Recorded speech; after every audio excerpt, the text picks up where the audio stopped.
अचानक हवा में उस साए के साथ उड़ता हुआ वो कुत्ता उस चर्च के भीतर दाखिल हो गया। उसके भौंकने की आवाज अभी भी आ रही थी।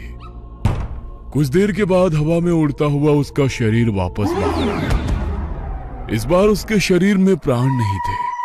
उसका पूरा शरीर सफेद था। मनाली शहर के बाहर एक पुराना चर्च बरसों से बंद था। उसके आसपास कोई भी नहीं जाता। कुछ दिनों के बाद कॉलेज के बच्चों की एक ट्रिप मनाली घूमने आई थी। रात के वक्त कॉलेज के कुछ बच्चे अपने टीचर को बिना बताए होटल से बाहर निकल गए। अरे यार, ये लोग तो हमें नर्सरी के बच्चों की तरह ट्रीट कर रहे हैं। ऐसे घूमने में क्या मजा आएगा।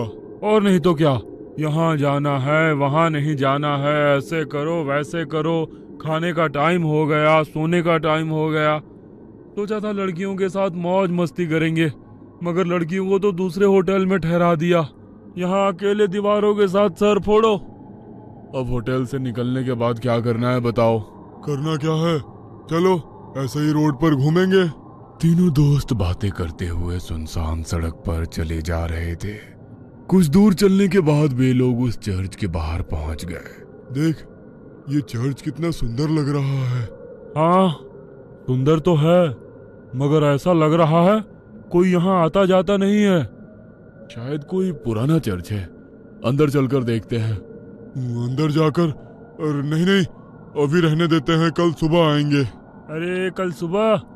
कल तो हमारे साथ प्रोफेसर वगैरह सब रहेंगे। वे लोग हमें खुद से दूर नहीं जाने देंगे। अभी चलते हैं ना, रात या दिन क्या फर्क पड़ता है। हाँ, वैसे भी हम लोगों के पास मोबाइल में टॉर्च तो है। बोरिंग सी ट्रिप में थोड़ा सा एडवेंचर हो जाएगा।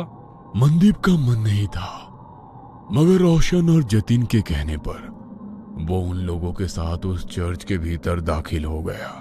चर्च के अंदर जगह जगह जाले लगे हुए थे। जैसे ही मोबाइल की लाइट से उस चर्च के भीतर थोड़ी सी रोशनी हुई, चमगादड़ उड़ते हुए चर्च के बाहर निकल गए। लगता है ये बहुत टाइम से बंद है, तभी तो चमगादड़ ने यहाँ पर डेरा जमा लिया। यार, मुझे यहाँ की वाइब्स कुछ ठीक नहीं लग रही है, हम लोग चलते हैं। कहते हुए मनदीप पलटकर दरवाजे से बाहर निकलने वाला था, तभी उसके पैर किसी ने पकड़ लिया। वो जोर से चीखा। क्या हुआ? मेरा पैर किसी ने पकड़ लिया है। हैं? ये क्या कह रहे हो? कहते हुए उसने अपने मोबाइल का टॉर्च मनदीप के पैर की तरफ किया तो वहां पर रस्सी थी। उसे देख दोनों हंसने लगे। तेरा मन नहीं था ना आने का, इसलिए तू रस्सी से भी डर रहा है। कुछ नहीं, अंदर चलकर देख, यहाँ का आर्किटेक्ट कितना अच्छा है। कहते हुए वो उसका हाथ पकड़कर उसे अंदर ले गया।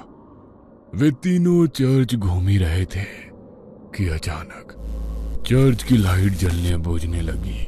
अरे, यहाँ पर लाइट कैसे आ गई? मुझे कुछ ठीक नहीं लग रहा, हम लोग यहाँ से चलते हैं। कहते हुए वो अपने दोनों दोस्तों के हाथ पकड़कर दरवाजे के पास गया, मगर अचानक ही दरवाजा बंद हो गया। तीनों दरवाजा खोलने की कोशिश कर रहे थे, मगर दरवाजा नहीं खुल रहा था। अरे, ऐसे कैसे हो सकता है? अभी तो ये दरवाजा खुला था। किसने बंद किया? प्लीज हेल्प, हमें डराने की कोशिश मत करो। कोई और रास्ता होगा यहाँ से निकलने का, ढूंढकर वहां से निकल जाते हैं। कहते हुए जतिन जैसे ही पलटा, दहशत के कारण उसकी आंखें फटी की फटी रह गई। उसने देखा उसके सामने एक नन खड़ी हुई थी। वो अपनी बड़ी बड़ी लाल आंखों से उन लोगों को घूरने लगी। ये क्या बला है, भागो यहाँ से। जैसे ही मनदीप ने उन लोगों को भागने को कहा, वो नन धुआं बनकर गायब हो गई। हैं? अब ये कहाँ गई? रोशन और मनदीप उसे इधर उधर ढूंढने लगे।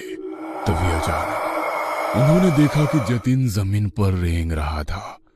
उसकी आंखें नन की तरह ही लाल थी, चेहरा पूरा सफेद और हाथ पैरों की चमड़ी जली हुई। उसे देखकर वे दोनों डर गए और चीखते हुए वहां से बाहर निकलने की कोशिश कर रहे थे, मगर उन्हें चर्च से बाहर निकलने का कोई रास्ता नजर नहीं आ रहा था। दोनों डर कर एक कोने में खड़े थे। जतिन तेजी से छिपकली की तरह रेंगता हुआ उनकी तरफ बढ़ा और उन लोगों को देख अपनी जीभ लपलपाता रहा। कभी जतिन का चेहरा नजर आता तो कभी उस नन का। हमने तुम्हारा क्या बिगाड़ा है? छोड़ दो हमारे दोस्त को, हमें यहाँ से जाने दो प्लीज, हमें यहाँ से जाने दो, हम कभी यहाँ नहीं आएंगे। कहते हुए मनदीप ने उस नन के आगे हाथ जोड़ लिए। नन उसे देख मुस्कुराने लगी।